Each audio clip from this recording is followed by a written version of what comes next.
Normally क्या होता है कि बॉलीवुड के जो कलाकार हैं नशा करने के बाद, ड्रग्स वगैरह लेने के बाद अनाप शनाप बातें बोला करते हैं, कभी कभी पैसे लेकर भी बातें बोला करते हैं।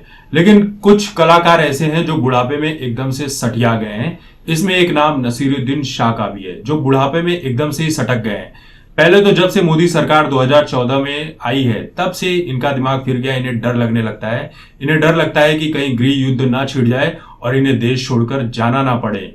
इन्हें डर लगता है हिंदुस्तान में रहने से, कई बार ये बातें बोल चुके हैं। अब तो ये खुलेआम गृह युद्ध की धमकी दे रहे हैं। इनका ये कहना है कि मोदी सरकार ने मुसलमानों के ऊपर बहुत ज्यादा अत्याचार कर दिया है, मुसलमानों को दबाने की कोशिशें की जा रही हैं, लेकिन हम 20 करोड़ मुसलमान शांत बैठने वाले नहीं हैं। हमारे ऊपर हमला करोगे तो हम ईंट का जवाब पत्थर से देंगे। इस तरह की बातें कर रहे हैं ये, यानी खुलेआम दंगा भड़काने की कोशिश कर रहे हैं और इन्हें कोई गिरफ्तार नहीं कर।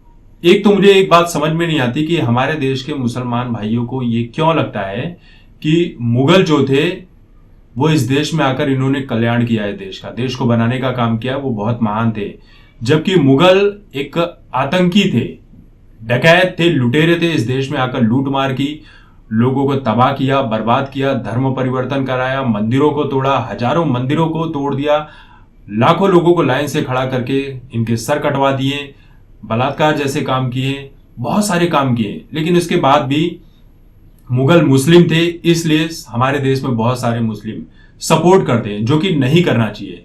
गुनाहगार सिर्फ गुनाहगार होता है, उसका सपोर्ट नहीं किया जाना चाहिए।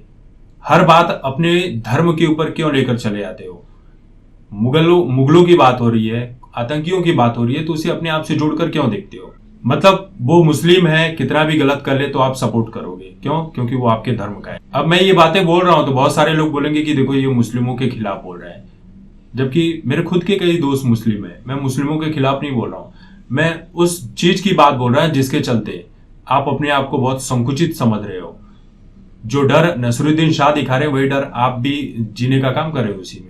अब नसीरुद्दीन शाह का यह कहना है कि मुगल तो महान थे, उन्होंने भारत का निर्माण किया था, वो भारत देश में कला संस्कृति लेकर आए, बहुत सारी चीजों का निर्माण करवाया, ताजमहल, कुतुब मीनार, हर चीज का निर्माण करवाया।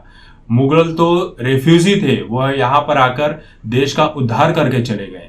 ये कैसा उद्धार है कि भाई मंदिरों को तोड़ दिया, लोगों का धर्म परिवर्तन करवा दिया, लोगों के गले काट दिए, ये परिवर्तन करा के गए। नसीरुद्दीन शाह को इस बात की भी चिढ़ है कि नरेंद्र मोदी जो है वो अयोध्या में राम मंदिर क्यों बनवा रहे हैं और काशी विश्वनाथ कॉरिडोर क्यों बनवा रहे हैं। ये इनके लिए पैसे बर्बाद करने जैसा लगता है। इनका ये कहना है कि गाय का मौत मुद्दा बन जाती है, हिंदू खतरे में है, इस तरह का झूठा नैरेटिव फैलाया जा रहा है।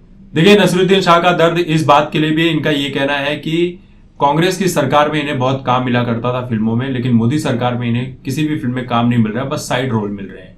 इनका ये कहना है कि मुगलों ने भारत को बनवाया है, मुगलों ने भारत का निर्माण किया है, जबकि हमारे देश में छत्रपति शिवाजी महाराज, महाराणा प्रताप, राणा सांगा, इन जैसे लोगों ने देश को बचाया है इन आतंकियों से, मुगलों से।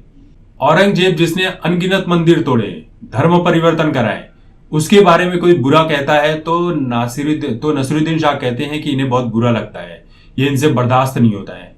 सोचिए ये किस तरह की बातें कर रहे हैं, जब कश्मीरी पंडितों को 30 साल हो गए, जब खुद ही अपने देश में शरणार्थी बनकर अलग अलग राज्यों में जी रहे हैं, और जबकि ये शरणार्थी किसे बता रहे हैं? मुगलों को। इनका सबसे बड़ा दर्द ये है कि मोदी सरकार में बॉलीवुड के ऊपर, ये जो बॉलीवुड अंडरवर्ल्ड कनेक्शन रखता है, ड्रग्स का कारोबार करता है, अश्लीलता को बेचता है, इसके ऊपर लगाम लगाई जा रही है।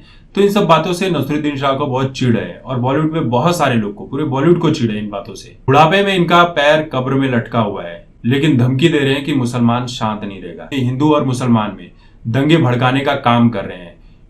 इन्हें जागरूक करना चाहिए लोगों को, तो ये दंगे भड़काने का काम कर रहे हैं ताकि लोग आपस में लड़े, मरे, कटे, और हम घर पर बैठकर चाय पीते रहें। मरेगा कौन? आम जनता, हिंदू और मुस्लिम। नसीरुद्दीन शाह को इस तरह के बयान के लिए अरेस्ट कर जेल में डालना चाहिए।